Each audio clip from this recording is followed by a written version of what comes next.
What's going on, YouTube? This is BBSP. I'm back with another video and shit. And normally, normally I don't watch FS1 Undisputed at all, man. I think Skip Bayless is a joke. I think Skip Bayless is senile. I think Skip Bayless lost his credibility years ago, and he fabricates and manipulates arguments to fit his criteria, to fit his agenda, you know? And he's a pathological liar. But I caught something a couple times before, you know what I mean? Especially now since the Golden State Warriors in the NBA Finals without Kevin Durant. He made the statement to Shannon Sharp, right? That Kevin Durant, you know, it's along the lines of Kevin Durant gets my flowers because he stopped LeBron, and in turn, he stopped LeBron from entering the GOAT conversation, right? And he openly admitted, after all these years of slander, after all these years of hating, you know, low-key hating and low-key diminishing, he finally admitted what I think, me personally, every other so-called basketball savant aficionado is thinking right now. He's thinking the same thing that the rest of these basketball aficionados have. You know, made a statement on the long lines along with Kyrie Irving that the Cleveland Cavaliers would have easily repeated the champs had not been for Kevin Durant going to Golden State. You know? And I'm thinking that, yeah, that's what every so-called nostalgic fanatic, every so-called every casual basketball fan is thinking. Because we gotta be realistic here, man. I'm a Michael Jordan guy, you know what I mean? I'm a Michael Jordan fan. I'm not a JDR or a Dick Ride or anything, or I'm not going to discredit the next player just to prop Jordan up because Jordan's greatness stand alone, you know what I mean? In my opinion, to the point where I don't got to down or degrade any other player, in particular LeBron, to know that Jordan was the best to me, you know? But end of the day, I'm not going to sit back and ignore and let nostalgia blind me and ignore what's going on. This man, LeBron James, been to 10 finals. He's got 4 championships. He's the all-time leading scorer in the playoffs. Do you know how hard that is? Michael Jordan had the record previously, and he retired twice. But LeBron James' longevity carried him through, right? He's the all-time lead scorer in the playoffs. He's the all-time, damn near an all-time lead assist leader in the playoffs. And we know he's going to break the all-time scoring record and shit, right? And he's going to damn near average 40K 10 and 10 by the time his career is done. If you don't get that, you're gonna become. It's gonna be damn. You're gonna awfully become. You're gonna get damn close to having that over a career. You know what I mean? Plus the longevity, plus all the records he's gonna have. You know, I'd be a damn fool to not say that he don't have no argument for it. Because he does. End of the day and shit, right? But Skip Bayless just, with that statement talking about Kevin Durant saved me from LeBron James and in turn saved me from LeBron, he basically exposed everybody, what everybody's thinking and shit, right? Everybody, I'm willing to bet they're not going to admit it. Neither rest of these guys in the media, all these fanboys, all these clowns on YouTube and shit, they're not going to admit it. But Skip Bayless is thinking what the rest everybody else is thinking, you know? And like I said before, I don't let nostalgia blind me, man. I mean, I'm a 90s head. I've been watching this game since 89, okay? I remember all the games. I remember all the players. I even go back to the time where I didn't watch. I was at the tail end of the Magic Bird era, right through the Jordan era.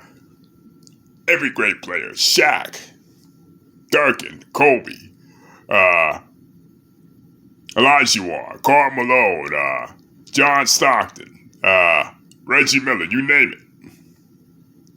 I'm not going to let nostalgia blind me to what's actually going on, you know what I mean? Now, is the game a little bit more lean as far as calls, as far as players, as far as teams, actual style play? Yeah. But I'm not going to sit here and call a player soft. That's implying that he has no manhood. That's implying he's not working hard. You know what I mean? And shit, right? Nah, I can question the man. Nah, I question the player's effort. I can question the players want to, right? But I'm not going to call him out his name and disrespect. That's not me. You know, I can question, hey, does he even want to play anymore? Does he even got the fire in his belly and shit? Sort of like Anthony Davis right now. I never call him soft, you know what I mean? That, you know, I'm not going to disrespect him like that. But I could question his drive, his mentality, and his want to, you know? And his work ethic, you know? That's all within the fair game, you know? But a lot of people are blinded by nostalgia to the point where they disrespect these players. You know, I don't do that shit. And like I said, Skip Bayless exposed himself, man, when it came to that statement. And I'm willing to bet a lot of these clowns feel that way. The media, a lot of these clowns feel that way with these shucking and jiving Uncle Toms here on YouTube. These so-called basketball aficionados and shit, right? But like I said, Skip, in a discreet way, acknowledged that LeBron does have an argument in the GOAT conversation. Skip, he has to play a character on TV.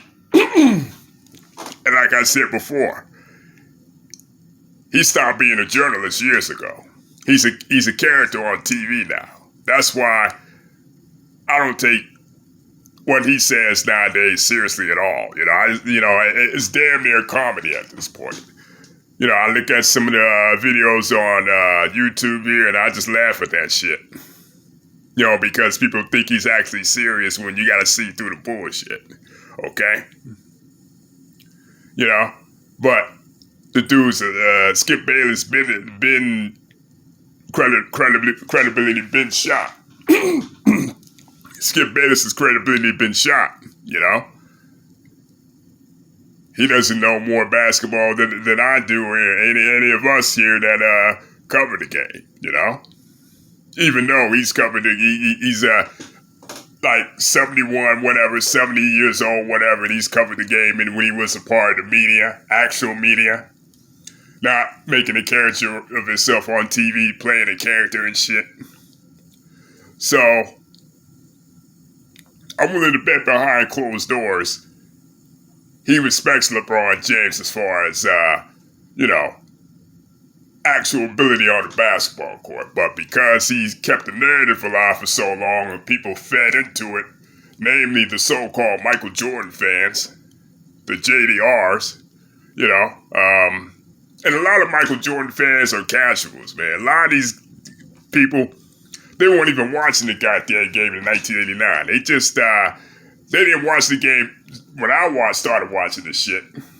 You didn't do that shit. They didn't do that shit at all, man. A lot of these dudes, they picked up on this shit either through the media, through the commercials, or the games that came on TV. You got a lot of these fans that they can't remember Michael Jordan averaged 37.5 points per game in the 1986-87 season. They can't remember Michael Jordan averaged a triple-double in March of 1989. That whole month of March of 1989, Michael Jordan averaged a triple-double. A lot of Michael Jordan fans can't remember that shit. You ask them, what's his playoff high in the playoffs, they probably will remember that. A lot of the littlest shit. And they always use the argument 6-0. But I don't need to say 6-0 to make a case for Jordan being the GOAT. I don't have to use the 6-0 argument, So it's like a lot of these people over the past 10, 15 years gotten they accused from Skip Bayless and Stephen A. sucking the place, But that's why I'm different, I go against the grain my damn self, But, yeah. Like I said, I think Skip Bayless underhandedly, discreetly complimented LeBron James, even though it may not sound that way. But he kind of exposed himself and shit. But let me know what y'all think in the comment section. I'm going to holler at y'all cats in a minute.